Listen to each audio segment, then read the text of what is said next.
22º Fórum de Segurança Pública, Barra da Tijuca, Vargem Grande, Vargem Pequena, e estamos aqui com uma das maiores autoridades na questão da segurança pública do Estado, presidente da Comissão de Segurança na Alerj, deputado Márcio Alberto.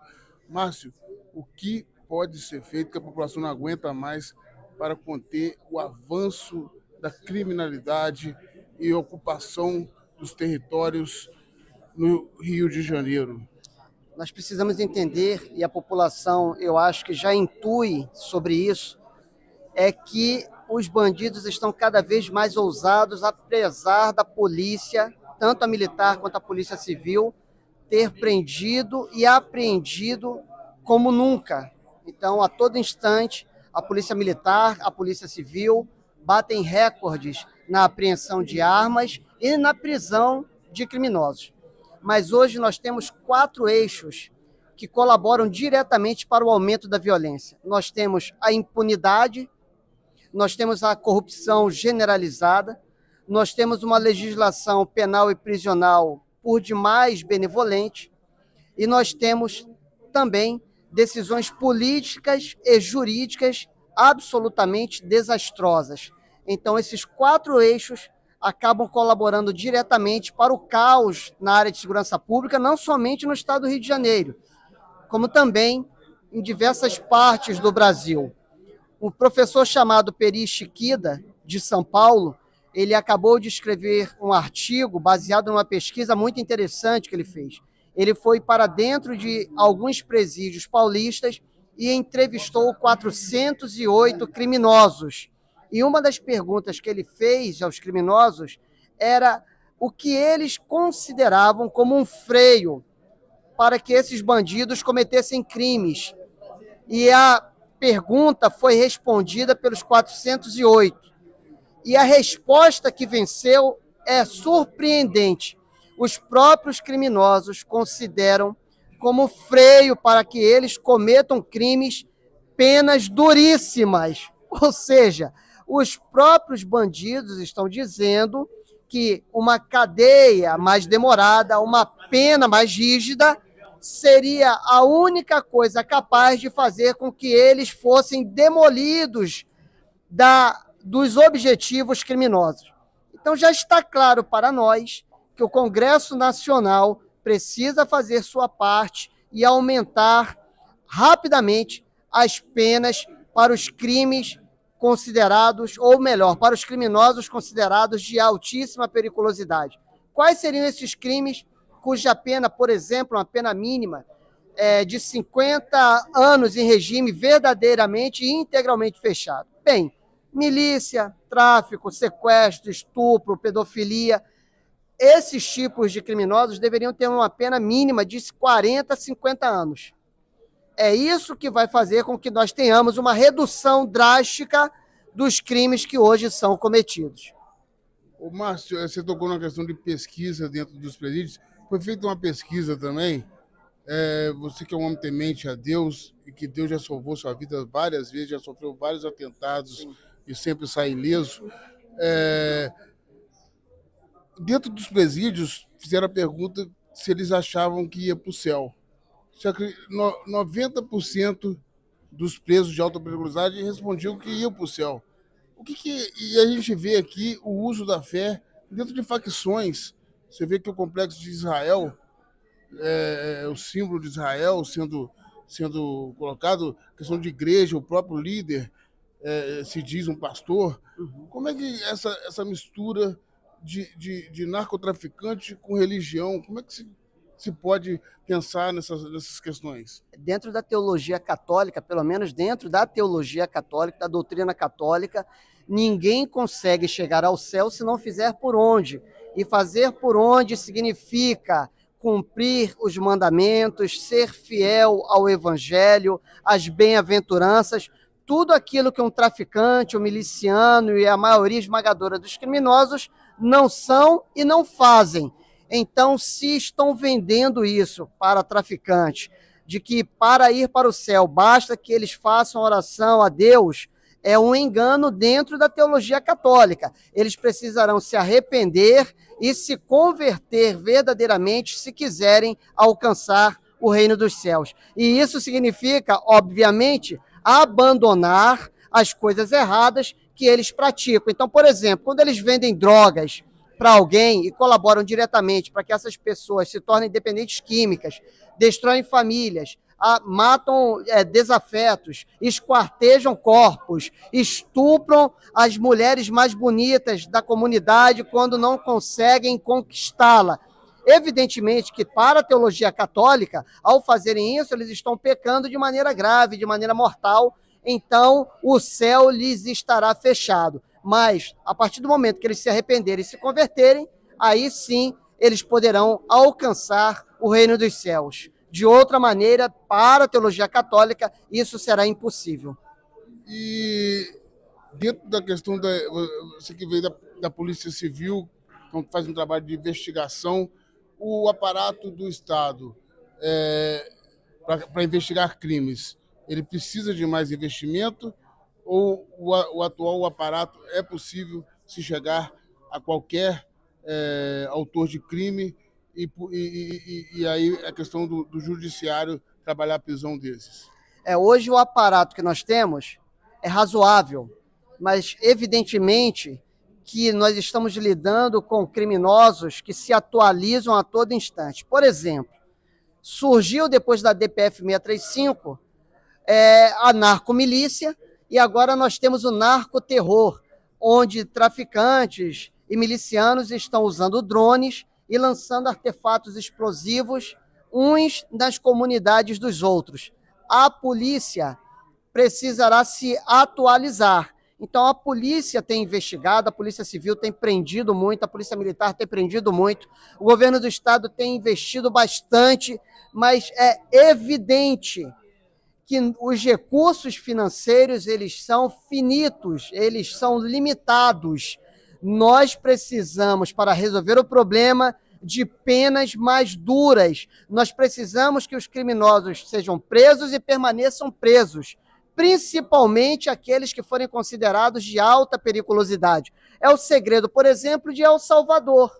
El Salvador, guardadas as devidas proporções, o presidente tem feito isso, prendido e mantido preso. Qual é a sociedade, qual é o país sério no mundo com índices de criminalidade aceitáveis que tenha criminosos com 180 passagens pelo mesmo crime ou por crimes diferentes? Então, assim, o Brasil é a terra da impunidade. Ou nós resolvemos isso, ou então continuará valendo a pena ser criminoso. É bem simples. E aí não vai ter recurso financeiro para lidar com a violência e com os criminosos que nós temos. Márcio, uma coisa interessante, ontem eu vi um documentário do ICL, que foi lançado agora, que falando que o Brasil é o terceiro país que mais tem presos no mundo. Isso é um mito. Aí eu vi o delegado hoje falando que conta o cara em casa, o cara com tornozeleira. Então é um mito essa questão do Brasil ser um dos países que mais carcera no mundo? Quando é um leigo falando, é um grande mito. Ele ouviu e está reproduzindo. Mas quem gosta de propagar isso são acadêmicos, formadores de opinião e políticos, ONGs, coletivos, todos de esquerda. É a esquerda que semeia esse tipo de fantasia no meio da sociedade. Esse mito, esta lenda ou esta mentira de que nós prendemos em massa, isso precisa acabar. Está muito atrelado a uma cultura chamada cultura do coitadismo, que vê o criminoso como um pobre coitado, como uma vítima de uma sociedade branca, burguesa e opressora, enfim. Esse tipo de pensamento, feito por verdadeiros palpiteiros na área de segurança pública, já nos legou 60 mil homicídios por ano. Chega! Essa gente não pode mais, ou melhor, eles têm todo o direito de falarem o que bem entenderem. Eu respeito o livre-arbítrio, a liberdade de expressão, mas é preciso dizer que eles estão mentindo, estão enganando o povo, estão colaborando para o aumento da violência. Outro fato também que tem nesse documentário que eu acho que é relevante a gente comentar, eles alegam que a gente gasta 30 mil com preso e R$ 2.700 com o jovem estudante na educação. Mas como que vai combater? Vossa Excelência falou agora que eles estão atuando com drone.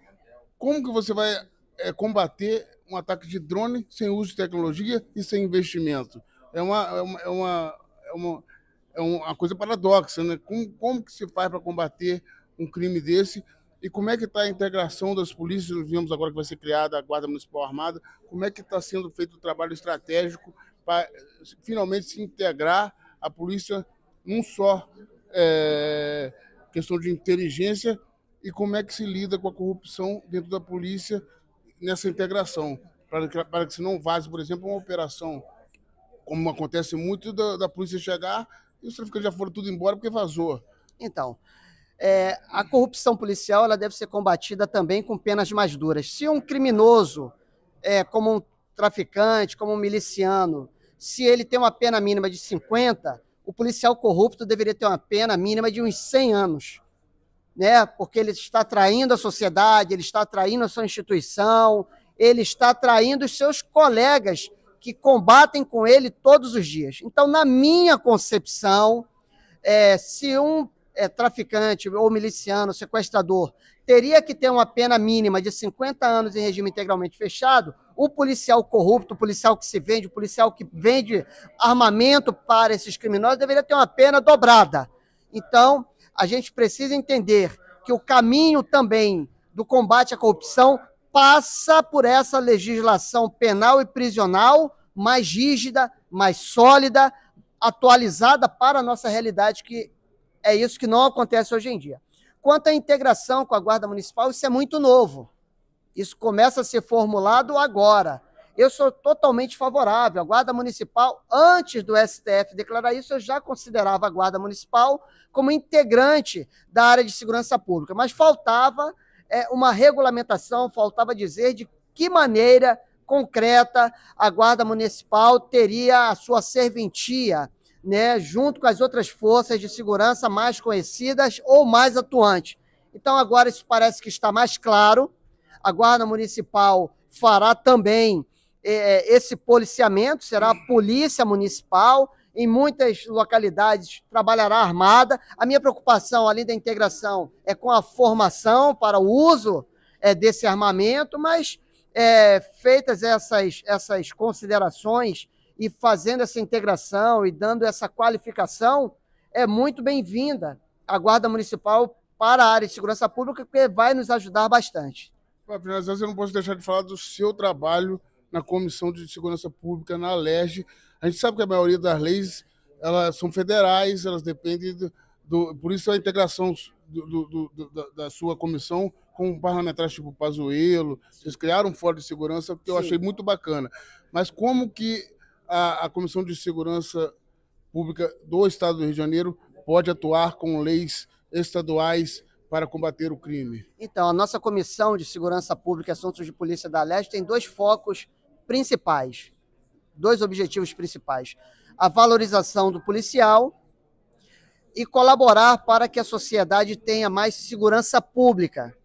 Então, a nossa atuação, que, como você muito bem disse, depende de leis federais, mas aqui a gente busca fazer a nossa parte dentro da realidade que temos, fiscalizando para que o Estado pense na valorização profissional dos seus policiais, em todos os sentidos, na valorização salarial, dando uma melhor estrutura. Isso tem feito, tem havido um altíssimo investimento, mas nós também temos uma preocupação com a questão salarial do policial, com a saúde mental do policial também, e, portanto, cobramos demais ao Poder Executivo para que esteja sempre atento a essas necessidades. E a outra via, que nós temos uma grande preocupação, diz respeito a colaborar para que a sociedade tenha mais segurança. Isso passa também, no caso do parlamento, para que nós não atrapalhemos a atuação das forças policiais.